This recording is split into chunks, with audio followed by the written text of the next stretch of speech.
Listo. Mm.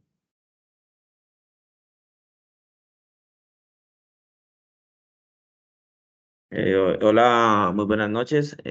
A continuación, pues vamos a hablar sobre la tarea número 2, identificar la diversidad, de la diversidad microbiana del suelo y la relación con la planta. Mi nombre es Iván Andrés Cruz, un estudiante de la UNAD, del programa de agronomía, y estamos en el curso de microbiología del suelo. Y en este momentico estamos con mi compañero Richard. Adelante, Richard, preséntate. Mi nombre es Richard Canchala, también estudiante de la UNAD del programa de agronomía. Gracias. Aquí pues nos hace falta un compañero que pues que todo el tiempo estuvo pues firme con con el trabajo. De pronto no sabemos qué le sucedió y no pudo participar dentro de nuestro video. Todo el tiempo estuvo él ahí, pero pues no, él se llama Manuel Laponza. Pero pues vamos a arrancar esta, esta actividad sin él en ese momentico porque pues no sabemos qué pudo haber pasado con él. ¿Listo? Entonces, vamos a arrancar con con la pregunta número uno. ¿Listo? Entonces dice, con base en el material audiovisual de cada estudiante debe responder todas y cada una de las siguientes preguntas y compartirlas en el foro de trabajo en un archivo como aporte individual. Ya todos estos aportes como tal ya los hicimos al foro, ya los deducimos, sacamos las preguntas entre todos y ya formalizamos un trabajo general. ¿Listo? Entonces, dice,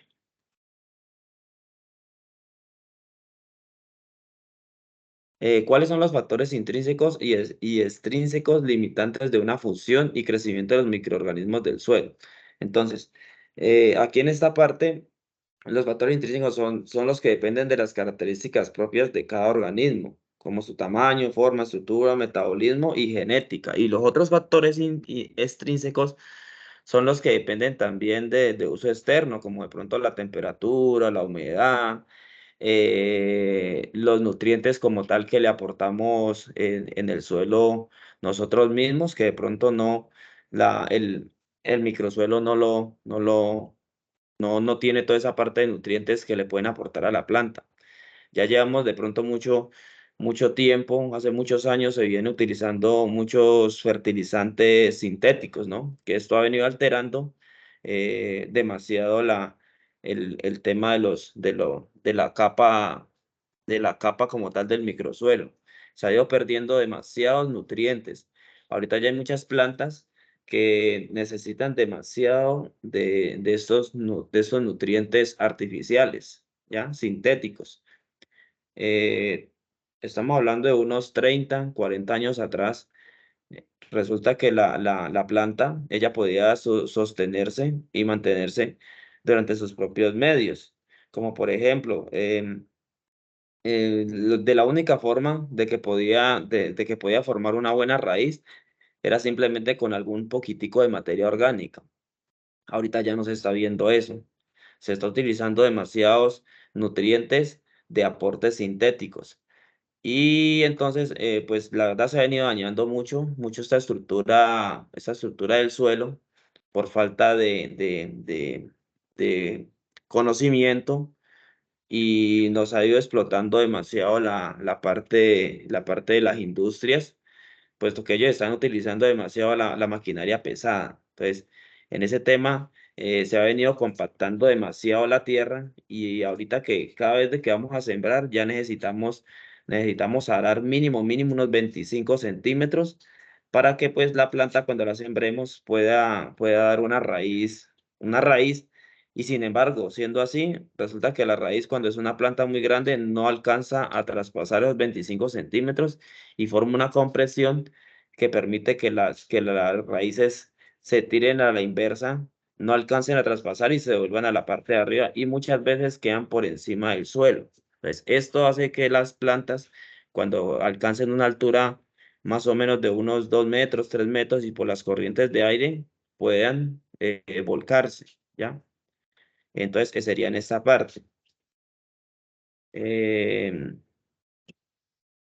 Vamos con la siguiente pregunta. Bueno, la siguiente pregunta dice, ¿cómo se encuentran distribuidos los microorganismos en el suelo y cómo es la dominancia? Bueno, aquí nos damos cuenta que todos los microorganismos pues se encuentran en el suelo y cada uno podemos decir que se alimentan, cada uno a su forma. Como decía el compañero, ya que los abonos químicos han dañado mucho esto, incluso han afectado a estos microorganismos, nos podemos dar cuenta que muchas veces los microorganismos buenos, cuando tienen fuerza, ellos son los dominantes, ellos hacen que los microorganismos dañinos acaban con ellos o incluso los desplazan. Entonces, que ya hemos utilizado mucho los abonos químicos y eso, a veces afectamos esto, afectamos que los microorganismos ellos mismos sean los dominantes. Esto sería, o sea, la dominancia que hay en esto, o sea, Sí, compañero. claro. Bueno, sí, claro, sí, eso sí está bien, está exacto. Entonces dice, ¿a qué se debe la diversidad y la distribución de los microorganismos del suelo? Su diversidad y distribución se debe a los organismos del suelo que actúan en agentes primarios en traslado de los ciclos nutrientes en regulación con la materia orgánica. El secuestro del carbono y emisiones de gases como tal modifican la estructura física y almacenamiento del agua en el suelo, aumentando continuamente su disponibilidad de nutrientes de la vegetación. Aquí pues los microorganismos como tal nos ayudan a encapsular a encapsular el fósforo y a liberar más nutrientes para que la planta la pueda absorber. Esto es un gana-gana, ¿no? Porque en este tema lo que son las bacterias y los hongos le ayudan a liberar nutrientes y aportarle a la planta para que pueda formar una buena raíz y buena contextura a nivel como tal, estructura de la planta. Y la planta le genera azúcares, sacarosa como tal. Es una glucosa, mejor dicho, que le aporta a los hongos y a las bacterias. Entonces, de esa forma, la planta le devuelve como ese aporte que le están dando los hongos a ella. ¿Listo? Listo, bien. ¿Cuál es la función ecológica de las bacterias del suelo y los beneficios para la planta? Como decía mi compañero, o sea, las bacterias en el suelo presentan una actividad muy importante ya que pueden proporcionar nutrientes. Esto lo beneficia mucho a las plantas ya que conservaría el suelo, mejoraría la estructura del suelo mismo, retendría nutrientes, el agua en los suelos, o sea, eso sería muy, muy beneficioso para la planta, o sea, porque ella misma se desarrollaría sola, pues. Protege la planta eh, o sea, de otras bacterias o algo malo que la quiera dañar. De los agentes patógenos, sí, así se llama. Eso, compañero. Sí, en esa parte, pues lo que hacen las bacterias es como formar una capa protectora, bacterias y hongos, ellos forman una capa protectora alrededor de la raíz de la planta que permite que estos agentes patógenos combatan contra ellas como tal, pero que no le hagan daño a la raíz y ella pueda adquirir sus nutrientes por medio de las vellosidades de los mismos hongos y bacterias. Aquí mismo, pues más adelante, vamos a hablar también un poco de la rizobacteria, que es la encargada como de ese enlace que hay entre hongos y bacterias y la raíz como tal de la planta. ¿Listo? Listo, compañero. Dice, explique qué son las poblaciones microbianas y qué es una comunidad microbiana. Dice, las poblaciones microbianas son grupos de microorganismos de la misma especie de un tipo de organismo que localiza un área o sitio específico. Estos microorganismos pueden ser bacterias, hongos, virus u otros componentes que comparten características similares. Es decir, Es decir, aquí nos habla es de, pues, de que los hongos, como tal, hongos y bacterias comparten el mismo sitio, el mismo lugar de localización, pero ellos como tal hacen una sola tarea para poder de que la planta pueda absorber sus nutrientes y liberarles el fósforo como tal, encapsular el fósforo y liberárselo para que la planta se pueda alimentar. No solamente el fósforo, sino también el nitrógeno y parte del potasio. Sino que ahorita pues se habla más que todo del tema del fósforo porque pues es el encargado de generar la parte radicular de una planta. Entonces vamos con dice, ¿en qué consiste el efecto rizosférico en la interacción de la planta y el microorganismo? Ayúdame con esta, compañero.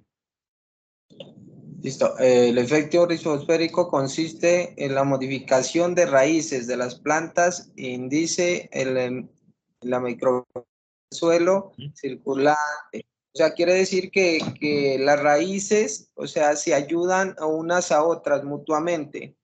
O sea, cuando Sí. unas raíces, cuando se extienden las raíces, la una le presta ayuda a la otra cuando tiende la planta a enfermarse o tiende a desarrollarse.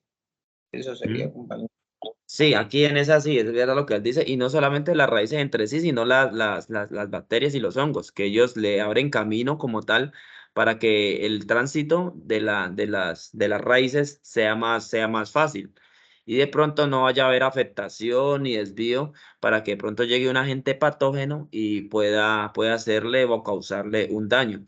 Como tal, no es de que la planta vaya a ser una planta fuerte, no, sino que va a tener como una defensa para que ese agente patógeno no le pegue tan fuerte.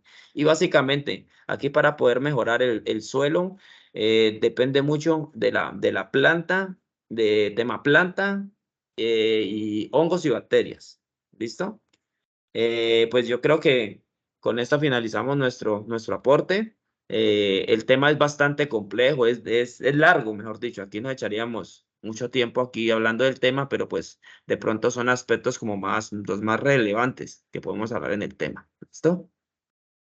Compañero, gracias. Muchas gracias a todos. Esperamos vernos pronto.